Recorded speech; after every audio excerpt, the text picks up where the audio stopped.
साहब बहुत बहुत शुक्रिया।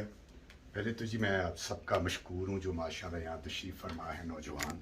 ज़ाहिर है मुझसे सारी उम्र में छोटे हैं और ख़ुशी इस बात की है कि कुरान मजीद के सेशन में इस ज़माने में स्पेशली यूरोप या जो भी यूरोपियन दुनिया है, सब चाहते हैं हम दिल से सुनना।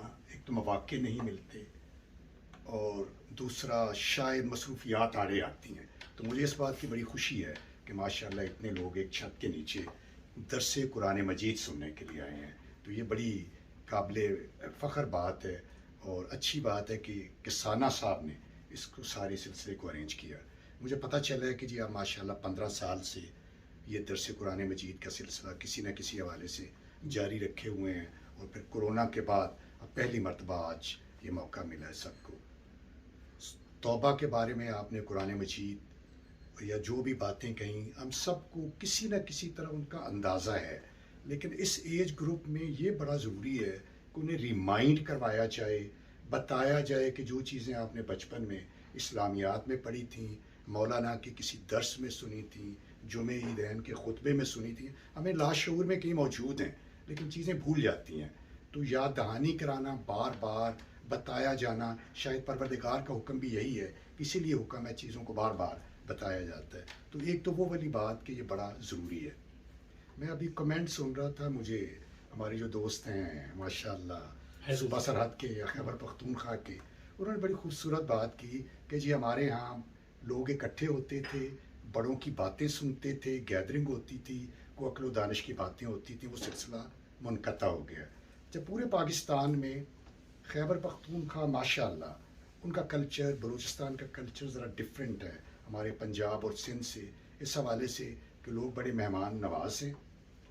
और फिर जो जिरगा सिस्टम है वो बड़ा खूबसूरत है। उस जिरगे की वो इंसाफ वाली बातों को अलग कर दें तो इकट्ठे लोगों का बैठना, बड़ों की बातें सुनना, अकल की चीज़ या कुछ अगर आपके सवालात हैं, मसाइल हैं, उनको डिस्कस करना, ये बलूचिस्तान और सूबा सरहद पुराना और खैबर पख्तूनख्वा आज का, ये माशाल्लाह उनकी रिवायात हैं। तो मुझे बड़ा अच्छा लगा, इन्हें स्वीडन में बैठ के इस बात का एहसास हुआ कि जो चीज़ हमारे बैक होम इन पाकिस्तान बड़ी अप्रिशिएबल थी, किसी ने उस सिलसिले को यहाँ पे शुरू किया है। माशाल्लाह इन जो हमारे मर्दान के दोस्त हैं, इन्होंने भी तकरीबन इसी तरह की बात की। तो एक तो ये कि जो नौजवान लोग जिनसे आपको वास्ता पड़ता है, उन सब को ज़रूरत है कि उनसे मज़हब की बातें, दीन की बातें। मैंने आपकी किसी किताब में तज़किरा पढ़ा था, डॉक्टर सफ़दर महमूद साहब ने आपके बारे में कोई कमेंट किया, मुझे ऐसे याद आया, मैं दोहराना चाहता हूँ कि हर वो बात, हर वो तहरीर जिससे पाकिस्तान और इस्लाम की खुशबू आए, वो उन्होंने अपने बारे में कहा कि मुझे बहुत अच्छी लगती है। सच्ची बात है, हम सबको अच्छी लगती है।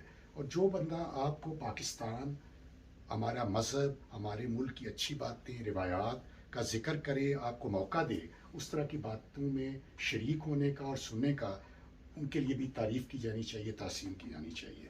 मेरी इनसे कोई डायरेक्ट रब्ता नहीं हुआ। बहुत साल पहले इनकी मैंने कोई वीडियो देखी जिनमें उस किताब का ज़िक्र है जिसकी आज आपने तकरीब रूनुमाई का एहतमाम करना है। वो कहानियों, इस्लामी कहानियों पे बेस्ड किताब है, जिसका शायद पर्पज़ ये भी है कि नौजवान बच्चों को या उन लोगों को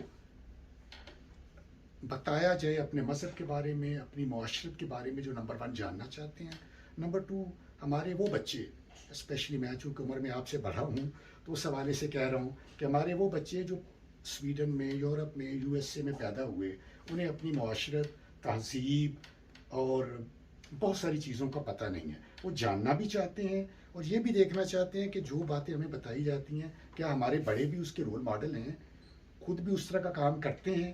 तो इन्होंने उस चीज़ में जो पहल की है वो बहुत ही कमाल की चीज़ है। एक उमूमी तौर पे आप किसी की तकरीर नहीं सुनना चाहते, दर्स नहीं सुनना चाहते, वही बात अगर कहानी की शक्ल में अच्छे अंदाज में बयान की जाए तो वो अपील करती है। अभी जब कसाना साहब एक हदीस नबी का जिक्र कर रहे थे तो वो भी एक कहानी की शक्ल में तमसील है, तो वो आपको अट्रैक्ट करती है। तो मैं समझता हूँ इन्होंने बड़ा एहसान किया है उस पाकिस्तानी कम्युनिटी पे, अपने मुल्क पे, कि उनको वो चीज़ें बताने की कोशिश की है जो उनका हक़ है जानना और उनको जानना चाहिए। मैं सिर्फ इसमें वजाहत करूँगा, आपने भी ये कहा और मेरे छोटे भाई ने भी कहा कि जी पाकिस्तान की जो यूथ है स्वीडन में, इन बच्चों को कसाना साहब बहुत ज़रूरत है।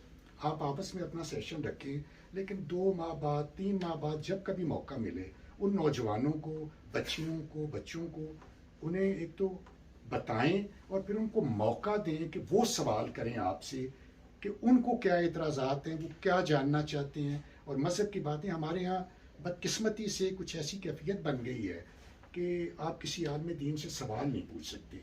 आप जुमा पढ़ने जाते हैं, मौलाना से मिलते हैं, लेकिन सवाल नहीं कर सकते, कोई उसे अप्रिशिएट नहीं करता, ना जवाब देने की अहलियत होती है।